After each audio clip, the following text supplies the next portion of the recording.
Bienvenidos a Casa sobre la Roca, Iglesia Cristiana Integral. Es una alegría para nosotros contar con tu compañía. Estamos convencidos de que Dios tiene un mensaje especial para ti. Nuestro objetivo, en el año de la esperanza, es que puedas llegar a tener una intimidad real y conozcas más de Jesús. Bienvenidos. Muy bien, entonces estamos todos listos. Vamos para Juan, capítulo 14, versículo 1. El Evangelio de Juan, ahí nos vamos a detener. Usted va a dejar su Biblia abierta en el Evangelio de Juan. Si usted nos acompaña por primera vez, tenga la bondad, levante su mano para que el ministerio de Nicodemo les haga llegar un ejemplar de la Biblia y ustedes nos puedan acompañar. Juan, capítulo 14, versículo 1. Juan 14, 1.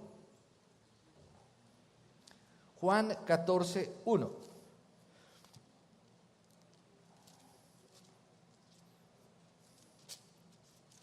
Juan 14, 1. La Biblia tiene 4 evangelios: el evangelio de Mateo, Marcos, Lucas y Juan. Los primeros 3 evangelios son sinópticos, es decir, que se pueden comparar entre ellos. El evangelio de Juan es un evangelio cristológico. Son libros históricos que narran episodios de la vida de Jesús en la tierra. Juan 14, versículo 1. ¿Qué dice? Dice, ¿pero qué dice el título? Jesús consuela a sus discípulos. Dígale al que tiene a su lado, usted y yo somos discípulos del Señor. Por lo tanto, el Señor es quien nos consuela. Amén. ¿Y qué dice el versículo 1? No se angustien. Confíen en Dios y confíen también en mí. Volvámoslo a leer. No se angustien, confíen en Dios y confíen también en mí. Y por tercera vez usted lo va a subrayar y le va a poner la fecha de hoy, porque Dios habla. Amén. No se angustien, confíen en Dios y confíen también en mí. Padre, yo quiero darte gracias en esta mañana por tu palabra, que es la verdad, más cortante que espada de 2 filos, que penetra hasta lo más profundo de nuestro ser, que discierne las intenciones de nuestro corazón. Señor, lámpara es a mis pies tu palabra y lumbrera a mi caminar. Que hoy esa palabra sea luz para toda área de mi vida en donde hay oscuridad, con el fin de que yo pueda caminar en la libertad que tú diseñaste para mí.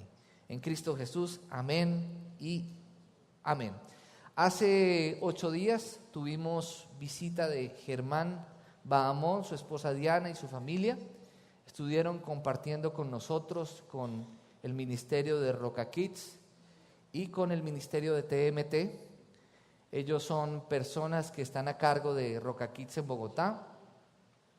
Tienen un ministerio hermoso. Hace 8 días predicó Germán acá. Y algo que tocaron ellos precisamente, que aprendieron en una de sus capacitaciones, tiene que ver con las 3 etapas del desarrollo espiritual. Y tiene que ver con las etapas del desarrollo espiritual en todas las edades. Y no solamente con etapas del desarrollo espiritual, sino que tiene que ver también con el tema del desarrollo emocional. Y son 3 etapas que son confiar, amar y obedecer. Desde luego, en el contexto de la fe en Dios y cómo crecer en nuestra relación con Él. Confiar, amar y obedecer.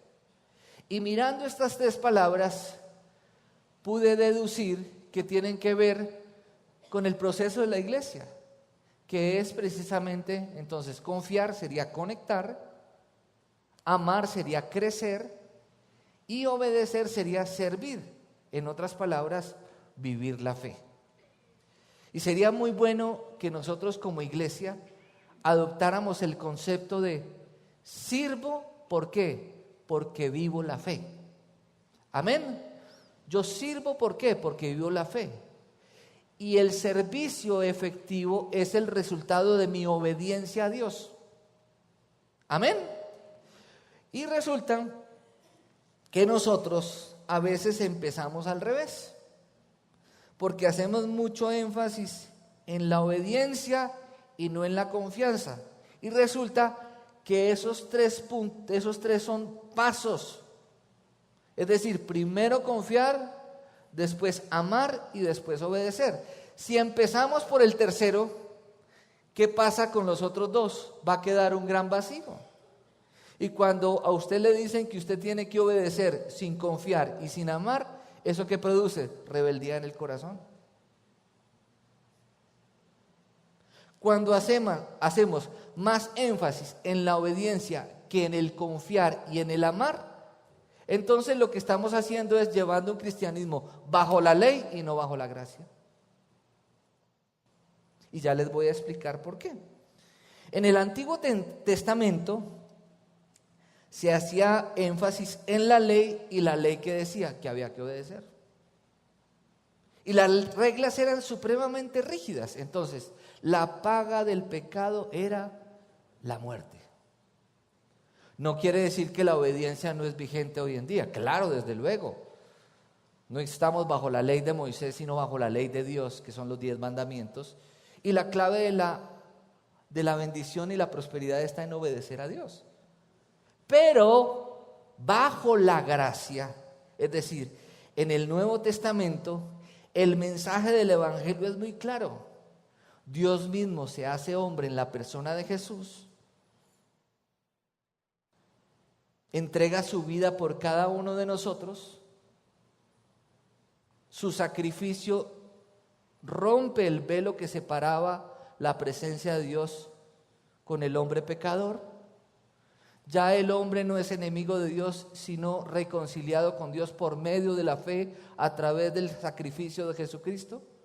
Su sangre nos introduce en un nuevo pacto, en un pacto de amor, de reconciliación, de intimidad, de relación con Él.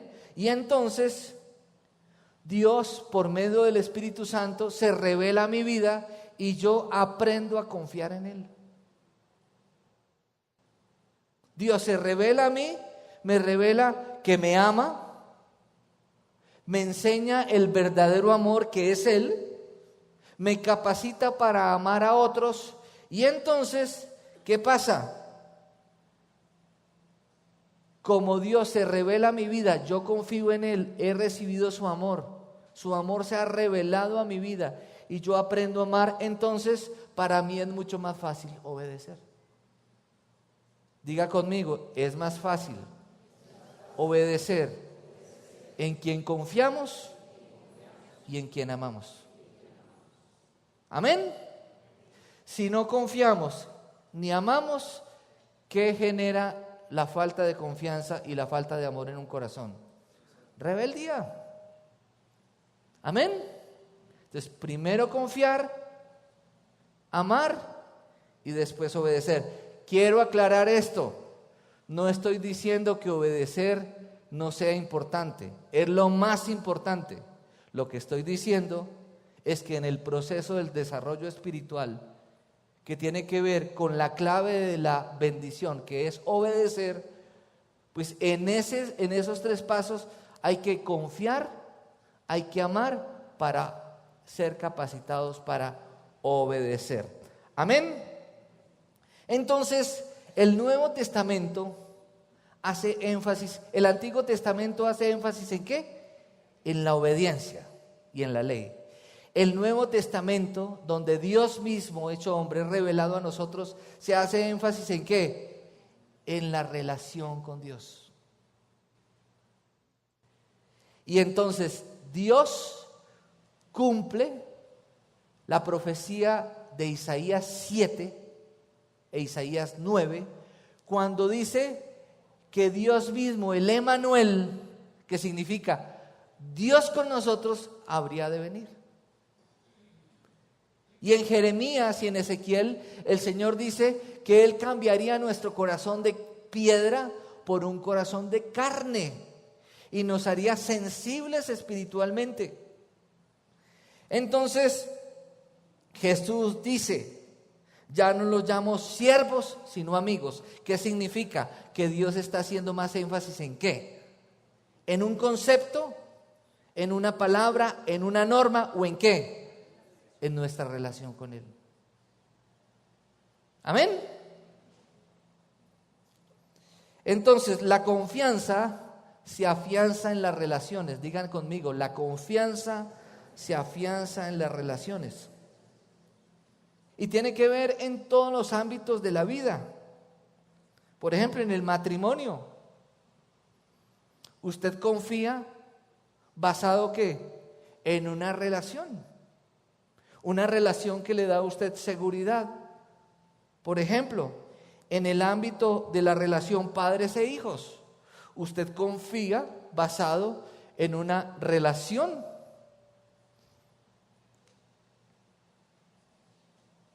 En el ámbito laboral, usted confía, es lo que se llama la confiabilidad. ¿Es por qué? Porque la persona tiene unas cualidades que usted mismo reconoce. Entonces, ¿tiene que ver con qué? Con las relaciones. La relación con Dios. No podemos confiar en un Dios que no conocemos. Tenemos que conocer a Dios para poder confiar en Él. Y Dios mismo nos ha dado todo para que confiemos en Él y se ha dado a conocer a nosotros. Amén. Es decir, yo no puedo decir, es que yo no confío en Dios porque Él no me permite conocerlo. No, Dios mismo se hizo hombre y Dios nos abrió la puerta para que todos nosotros, sin ninguna disculpa, podamos conocerlo a Él. Y allí poder desarrollar nosotros una relación de confianza con Él. La fe crece cuando conocemos el objeto de nuestra fe. Por eso la Biblia dice en Hebreos que la fe es la certeza de lo que se espera, la convicción de lo que no se ve. ¿En quién esperamos y en quién tenemos convicción? En aquel en el cual usted y yo conocemos. Pero el objeto de nuestra fe, para que la fe sea genuina y supla las expectativas que nosotros tenemos, la fe debe estar bien posicionada. Es decir, nuestra fe debe estar puesta en Dios.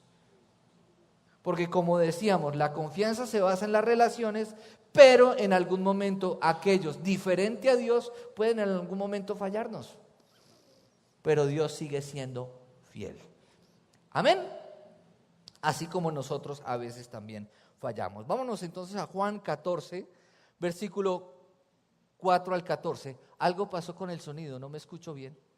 ¿Ustedes me escuchan? Listo, ahora sí. Juan 14, versículo 4 en adelante.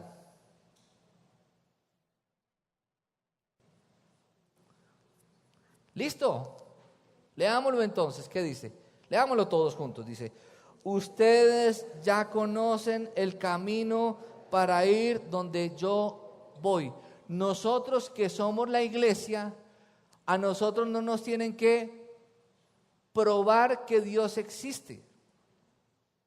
Nosotros sabemos que Dios existe porque Dios se ha revelado a nuestras vidas. Digan amén. Amén. Aquí no es que yo voy a mirar a ver para corroborar si Dios existe o no. No. Nosotros estamos aquí y para nosotros es claro y evidente que Dios existe. Dice el versículo siguiente: dijo entonces Tomás: Señor, no sabemos a dónde vas, así que ¿cómo podemos conocer el camino? Versículo siguiente: yo soy el camino, la verdad y la vida, le contestó Jesús. Nadie llega al Padre sino por mí. Si ustedes realmente me conocieran, conocerían también a mi Padre, y ya desde este momento lo conocen y lo han visto. Versículo 8: Señor, dijo Felipe, muéstranos al Padre y con eso nos basta. Pero Felipe, ¿tanto tiempo que llevo entre ustedes y todavía no me conocen? El que me ha visto a mí, ha visto al Padre.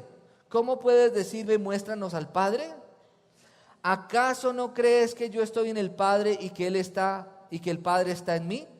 Las palabras que yo les comunico no las hablo como cosa mía, sino que es el Padre que está en mí el que realiza sus obras. Créanme cuando les digo que yo estoy en el Padre y que el Padre está en mí, o al menos créanme por las obras mismas. Ciertamente les aseguro que el que cree en mí, las obras que yo hago también él las hará, y aún las hará mayores porque yo vuelvo al Padre. Cualquiera cosa que ustedes pidan en mi nombre, yo la haré. Así será glorificado el Padre en el Hijo. Lo que pidan en mi nombre, yo lo haré. ¿Y qué dice en el versículo 1? ¿Cuál es la primera palabra que dice en el versículo 1? ¿Cuál es? No se angustien. Y después dice, no se angustien. ¿Y qué dice después? Confíen en mí. Confiar en Dios. Es por eso que debemos pasar de la fe a la confianza. Y nosotros debemos tener mucho cuidado, porque en este tiempo donde estamos haciendo tanto énfasis a la razón, podemos caer en el gran error de quedarnos en una fe basada en lo cognitivo, en una fe basada en una información, en unos versículos, en un texto. Desde luego nosotros somos la iglesia y somos el pueblo del libro que es la palabra de Dios. Pero nuestra fe no se puede basar solamente en quedarnos en la palabra. ¿Por qué? Porque la palabra mata, pero el Espíritu vivifica.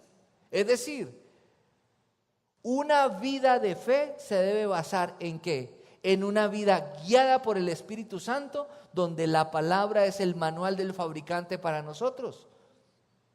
Y donde nuestra fe se basa ¿en qué? En una experiencia personal, real y práctica con Dios, que se ha dado a conocer a nosotros. Amén. Yo puedo decirles a ustedes con toda seguridad, yo creo en Dios. Para mí Él es real. Yo esta mañana a las 6 de la mañana me desperté y yo oré para que la lluvia no fuera un impedimento para que ustedes vinieran acá. Y me levanté conforme a lo que dice, que las cosas que Jesús hizo, nosotros las haríamos también. Y me levanté y le di orden a la naturaleza. Y le di orden a la naturaleza y le dije que dejara de llover. Y aquí estamos. Yo creo que Dios es real. Su palabra es la verdad. Pero el Espíritu Santo me da la convicción de que eso es verdad. O si no, creemos simplemente en una fe racional. Y nosotros no nos podemos quedar ahí. Entonces, la fe y la acción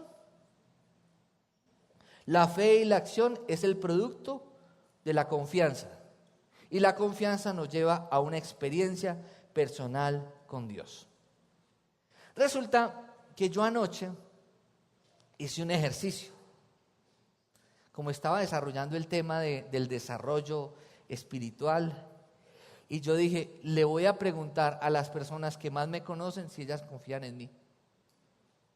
Y yo les pido a ustedes que hagan ese mismo ejercicio. Le pregunten a su esposa, ¿usted confía en mí? Le pregunten a sus hijos, ¿ustedes confían en mí? Y pregúntenles, ¿y por qué confían en mí? Cuando yo le pregunté a mi esposa, ¿tú confías en mí? Ella me miró así y me dijo. Y le pregunté a mis hijos y le digo, no se asusten, que es simplemente tiene que ver con la prédica y yo quiero tener la experiencia de saber por qué ustedes confían en mí. Y yo mismo me hice la pregunta si yo realmente confío en Dios y por qué confío en Dios. A mí me encanta el hecho de saber que Dios mismo en su metodología para enseñar utilizaba las preguntas. ¿Y por qué nosotros no hacernos preguntas? Y preguntarle a Dios, preguntarnos a nosotros mismos y hacer un ejercicio donde nosotros seamos probados en nuestras convicciones. Eso es sano para un buen crecimiento de la fe y para afianzarnos en unas convicciones que nos llevan a vivir una vida valiente en Cristo. Entonces, yo además les pregunté si me permitían compartir su respuesta con ustedes. ¿Quieren escucharla, la respuesta? Yo sé que a ustedes el chisme no les gusta, pero los entretiene. Eso me lo enseñó mi gran amigo John Valencia, que está presente, de quien he aprendido muchas cosas. Entonces, le pregunté a mi esposa, le dije, ¿tú crees en mí? Y me dijo, sí.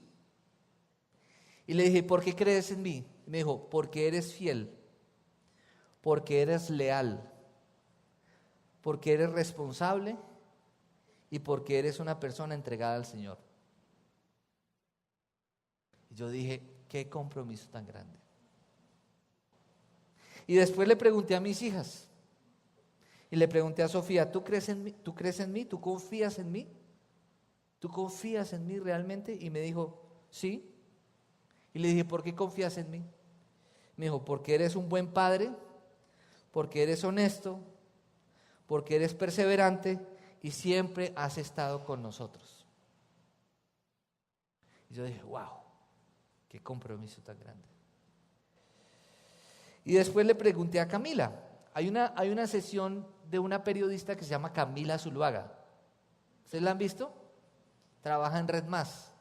Mi hija se llama Camila Zuluaga. Y Camila Zuluaga, la periodista, tiene un espacio periodístico que se llama Camila Sin Filtro. Y yo a veces molesto a mi hija porque mi hija es muy franca. Entonces yo le digo Camila Sin Filtro. Y Camila Sin Filtro me contestó. Y le dije, ¿por qué tú confías en mí? Y me dijo, porque tú sabes mucho de mí y me amas incondicionalmente. Porque nunca me juzgas y me das buenos consejos. Y yo dije, wow, qué responsabilidad tan grande. Entonces la pregunta es, ¿confiamos en Dios? Porque yo soy un padre imperfecto, una persona imperfecta, lleno de debilidades.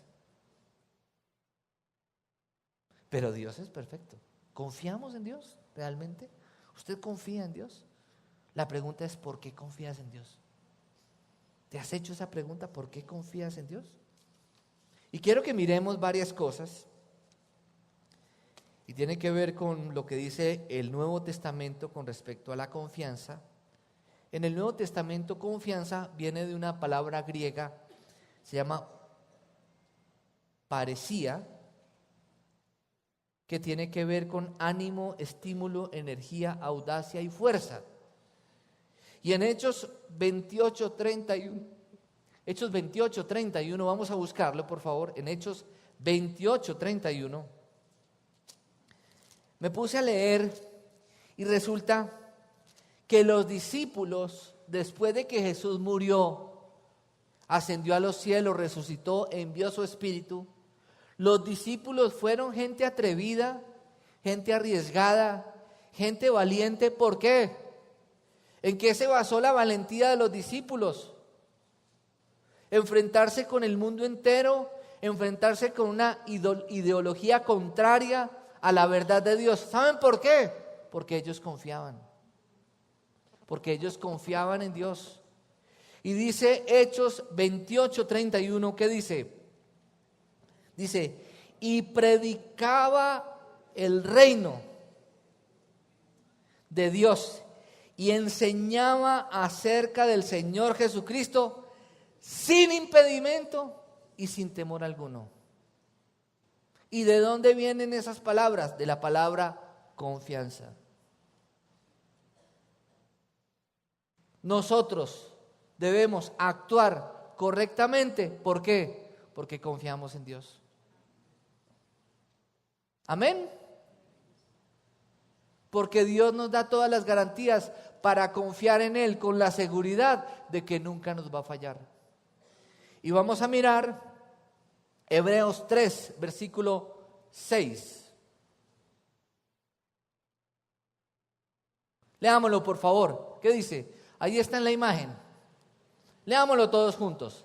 Cristo, en cambio, es fiel como hijo al frente de la casa de Dios. ¿Y qué dice? Y esa casa somos ¿quién? Nosotros. ¿Quién está al frente de nosotros? ¿Quién es responsable por nosotros? ¿Quién? Cristo. ¿Y qué dice después? Con tal que mantengamos nuestra confianza y la esperanza que nos enorgullece. Entonces diga conmigo, confiar en Dios nos da seguridad. Dígalo por favor. Siguiente imagen, ¿qué dice? Hebreos 10:35.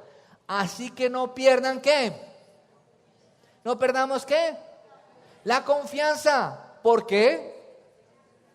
Porque esta será grandemente recompensada. ¿Qué leímos en Juan 14, versículo 1? ¿Qué leímos? No se angustien, confíen en Dios. ¿Qué será recompensado? Nuestra confianza. ¿Por qué? Porque esa confianza en Dios nos da permanencia y nos da la seguridad de una recompensa. Sigamos, por favor. Siguiente imagen. Dice, ahora queridos hijos, queridos hijos, permanezcamos en Él para que cuando se manifieste podamos presentarnos ante Él confiadamente, seguros de no ser avergonzados. Entonces, ¿qué significa esto? Que cuando usted y yo confiamos en Dios, somos libres de la vergüenza y somos libres de la culpa. Amén. Yo confío en Dios y Dios me da libertad de la culpa y me da libertad de la vergüenza. ¿Qué hace el diablo cuando usted y yo pecamos? ¿Qué hace el diablo? Nos señala. Y el hecho de sentirnos señalados, ¿qué nos causa? Culpa y nos causa vergüenza. Pero ¿qué dice Romanos capítulo 8, versículo 1? Que no hay condenación para los que estamos en Cristo Jesús. Y como lo leíamos ahorita, que si confiamos en Dios, somos libres ¿de qué? De la vergüenza y de la culpa. ¿Usted lo cree o no lo cree? ¿Por eso vale la pena confiar en Dios? Yo creo que sí. Juan 3:21, leámoslo en la imagen, por favor, ¿qué dice? Queridos hermanos, si el corazón no nos condena, ¿qué dice? Tenemos ¿qué? Confianza delante de Dios. ¿Qué significa? Que cuando usted y yo confiamos en Dios, podemos gozar de paz interior. No tenemos paz interior, ¿qué nos falta? Confiar en Dios. ¿Tenemos razones? ¿Dios nos da razones para confiar en Él? Claro que sí. Entonces, ¿qué tenemos que hacer? El primer paso en el desarrollo espiritual, ¿cuál es? La confianza. Tenemos que pasar de una fe basada en un conocimiento cognitivo a que la fe se nos vuelva una experiencia de vida en donde nosotros confiamos. ¿Por qué? Porque tenemos la seguridad de que Él es real, de que Él es confiable y de que Dios abrió una puerta para que yo lo conozca mejor y que Él nunca me va a defraudar. Amén, iglesia.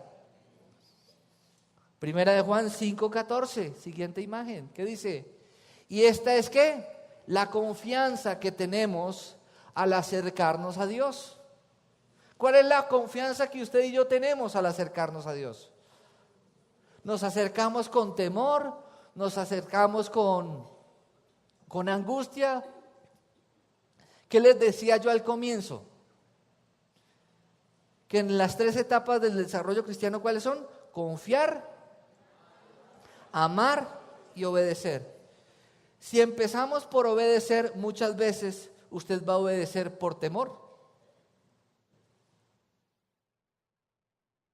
Y el que obedece por temor, ¿sabe qué le pasa? Desarrolla en su inconsciente una doble moral. ¿Por qué?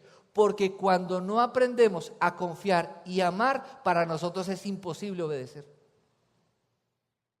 Entonces, ¿qué pasa? ¿Qué pasa?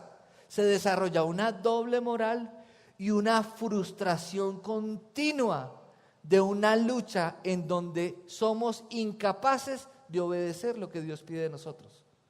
Pero cuando usted y yo desarrollamos una relación con Dios por medio de la persona de Jesús, a través del Espíritu Santo,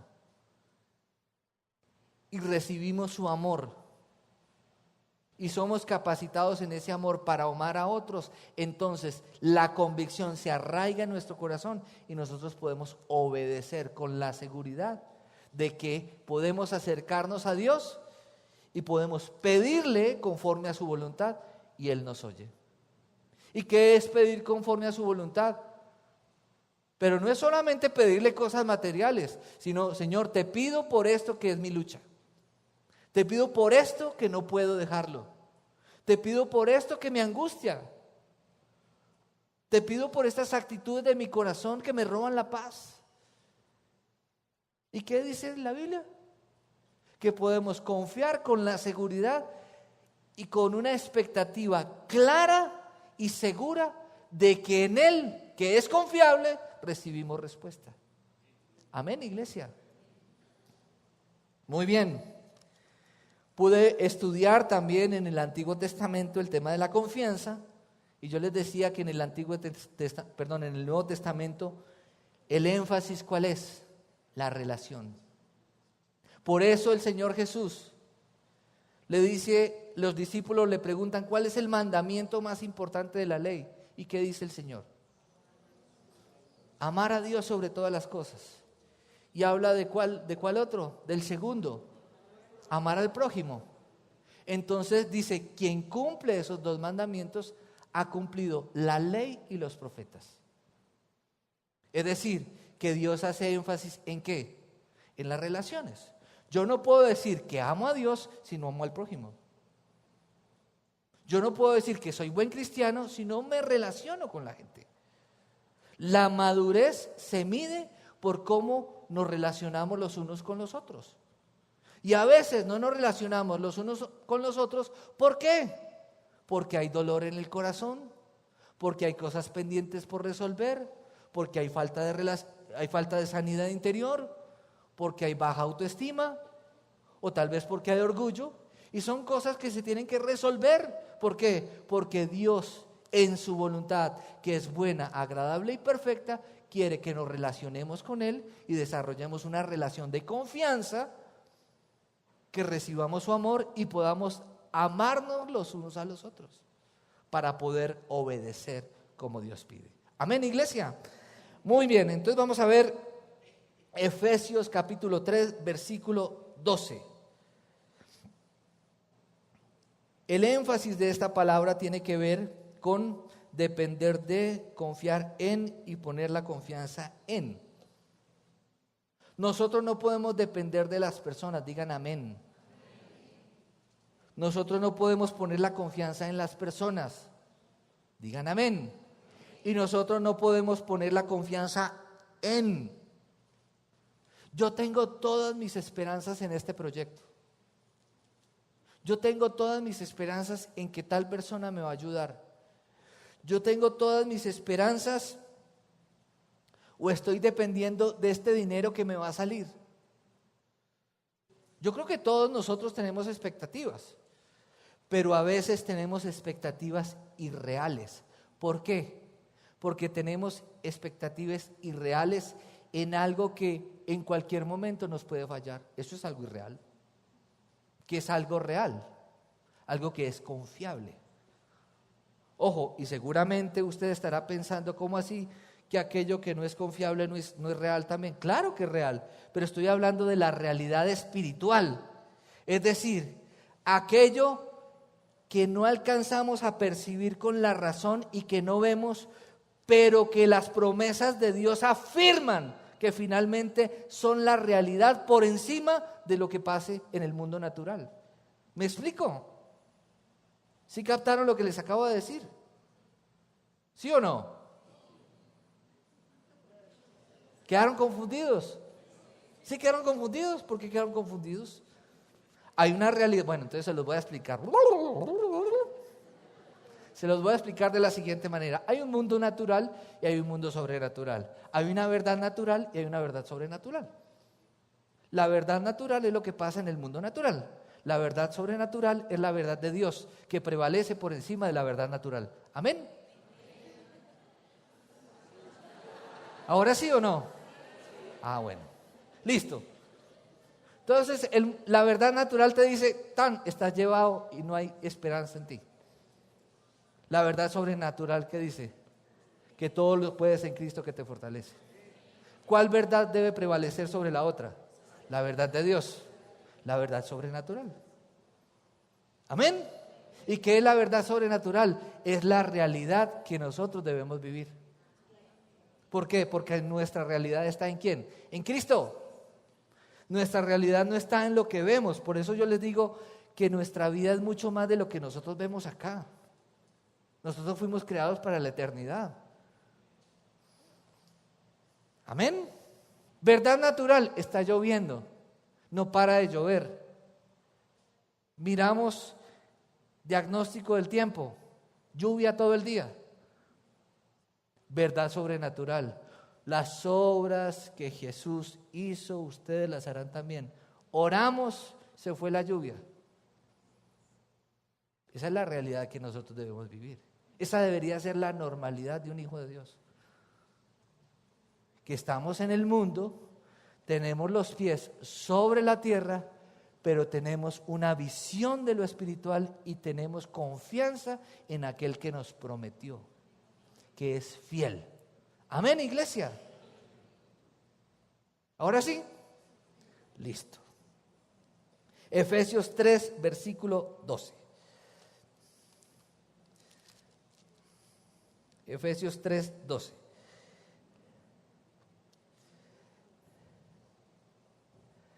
Efesios 3, 12. En él, mediante la fe, disfrutamos de libertad.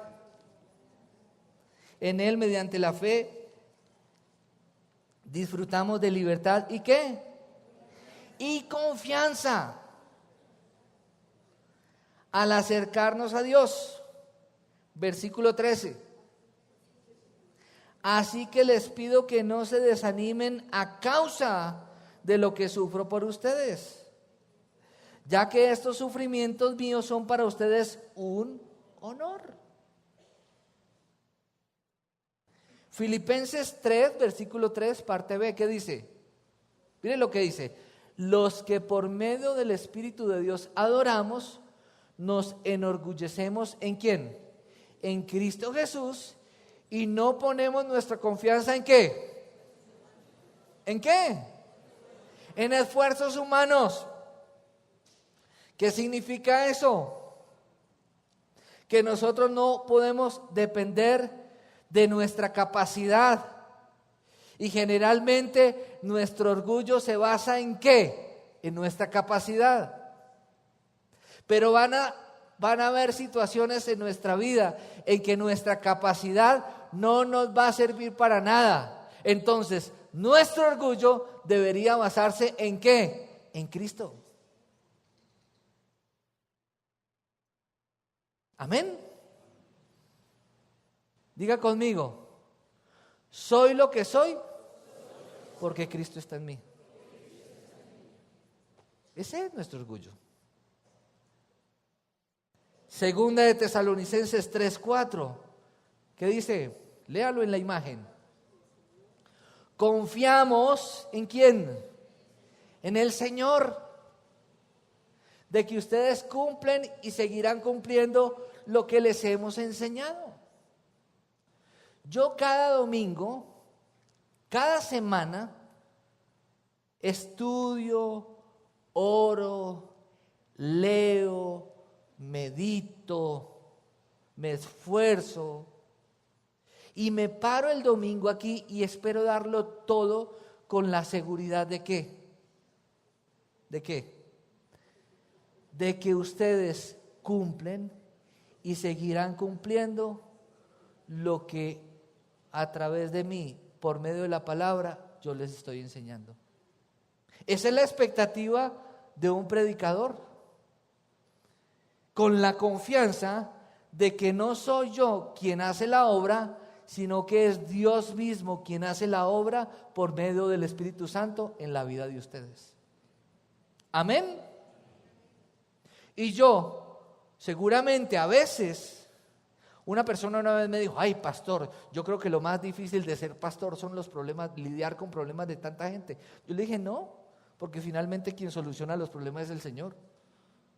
Pero lo más duro de ser pastor es morir a uno mismo. ¿Por qué? Porque uno a veces ve gente que es necia. Y uno dice: pero yo siempre reflexiono yo, ¿qué pensará Dios de mí? Siempre llego a esa reflexión. Yo creo que Dios me ha tenido demasiada paciencia a mí. ¿Y quién soy yo para no tener paciencia? Porque finalmente se cumple lo que dice aquí. Confiamos en el Señor de que ustedes cumplen y seguirán cumpliendo lo que les hemos enseñado. Si cada persona toma lo que Dios le ha enseñado y lo que Dios le ha revelado por medio del Espíritu Santo y lo bota a la basura, eso ya no es problema del predicador. Eso es problema de cada persona que tiene su relación con Dios y tendrá que darle cuentas al Señor. Amén, iglesia. Entonces, significa la fidelidad del mensaje y la calidad de la semilla, que finalmente su palabra no vuelve vacía. Y por último, vamos a mirar Proverbios 3, versículos 5 al 7, y con esto terminamos. Proverbios 3, versículo 5 al 7. Proverbios 3, versículos 5 al 7. Este viernes hay casados, ¿cierto? ¿Daisy está por ahí? ¿Daisy? Daisy, hágase por aquí cerquita porque si no se me olvida. Proverbios 3, del 5 al 7. ¿Qué dice Proverbios 3? Quiero que todos lo lean, pero lo lean que les haga lo más profundo del corazón. Proverbios 3, versículo 5 al 7. ¿Qué dice? Confía en el Señor de todo corazón. Si hasta hoy no lo has hecho, Dios te da todas las razones para que lo hagas. Confía en el Señor de todo corazón. ¿Y qué dice? Y no en tu propia inteligencia. ¿Sabe una cosa? Este año mi esposa y yo tuvimos muchas dificultades por un problema familiar que teníamos. Y la dificultad que nosotros teníamos era que ella confiaba en Dios de todo corazón y yo estaba confiando en la razón. Y no nos podíamos poner de acuerdo con eso. Y finalmente se dio la solución del problema y la solución del problema no se solucionó por la razón, sino porque Dios obró. Amén. ¿Dejamos a un lado la razón? No, pero tenemos que poner por encima la fe, por encima de nuestra razón. Amén. Versículo siguiente, ¿qué dice? Reconócelo en todos tus caminos. Reconócelo en todos tus caminos. A ver, enumeremos caminos. El trabajo, los negocios, el estudio, el matrimonio, la vida emocional, la amistad. Ayúdeme. Logaritmos, derivadas, profesor de matemáticas. En todos tus caminos. Trabajo, contratos, análisis.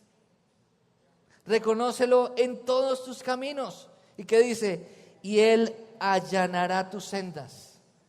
¿Qué significa allanar tus sendas? Nuestras sendas. Que Dios va delante de nosotros limpiando el camino para que nosotros podamos cruzar el camino seguros. ¿Qué dice después? No seas sabio en tu propia opinión. Muchas veces las discusiones entre las personas radican en cada uno defender su posición. ¿Sí o no? Pero ¿qué dice aquí? No seas sabio en tu propia opinión. ¿Qué dice después? Más bien, teme al Señor y huye del mal. Versículo 8. Esto infundirá salud a tu cuerpo y fortalecerá tu ser. Entonces, para el próximo domingo, continuamos, si podemos poner la siguiente imagen, para el próximo domingo continuamos con las 3 etapas del desarrollo espiritual. Hoy vimos confiar, en el domingo siguiente vamos a ver ¿qué? Amar. ¿Y qué es amar? Amar es crecer. Y vamos a orar. Dios amado, gracias Señor te damos en esta mañana por recordarnos cosas que son esenciales para nuestra vida de fe, que es precisamente confiar en ti. Tú eres nuestro papá, tú eres nuestro proveedor, tú eres nuestro sanador, tú eres nuestro refugio, tú eres nuestra fortaleza, tú eres nuestra roca, tú eres nuestro consuelo. Tú eres el consolador, Espíritu Santo. Gracias, Dios. Porque hoy podemos decir una vez más que te necesitamos solo a ti, Dios. Gracias porque nos has dado tantas razones para confiar. Gracias porque hemos sido necios en nuestro proceso. Y tal vez en el proceso de nosotros como padres. Y nosotros mismos hemos sido duros con nosotros mismos. Y no hemos entendido el orden de este proceso. Y hemos hecho demasiado énfasis en el obedecer, que igual es fundamental. Porque ahí está la clave de la bendición. Pero no le hemos dado relevancia a la confianza y al amor. Y al crecimiento y a la disposición para relacionarnos contigo, conocerte cada vez más profundamente. Bendigo esta iglesia y que seamos una iglesia que confiamos, Señor. Que confiamos porque estamos conectados contigo, Señor. Te amamos, Señor, te bendecimos. Oro por cada persona que lucha con el hecho de confiar. Tócale su corazón, Señor. Muéstrale que tú eres real, Señor. Revélate a su vida en Cristo Jesús. Amén. Sabemos que Dios habló a tu corazón con una palabra especial. Repite en voz alta después de mí esta sencilla oración. Amado Jesús, te doy gracias. Reconozco que soy pecador, pero también reconozco que tú, Jesús, eres Dios, que te hiciste hombre, moriste y resucitaste. Te abro la puerta de mi corazón. Haz de mí la persona que tú quieres que yo sea. Te recibo ahora mismo como mi Señor y mi Salvador. En Cristo Jesús. Amén. Si acabas de hacer esta oración, la palabra de Dios dice que naciste de nuevo. Eres una nueva persona. Te invitamos a dar el siguiente paso en tu proceso. Conéctate con nosotros. En Casa Roca somos una iglesia de amor y queremos acompañarte y ayudarte en esta nueva vida. Ingresa a www.casarroca.org. Seguimos en contacto.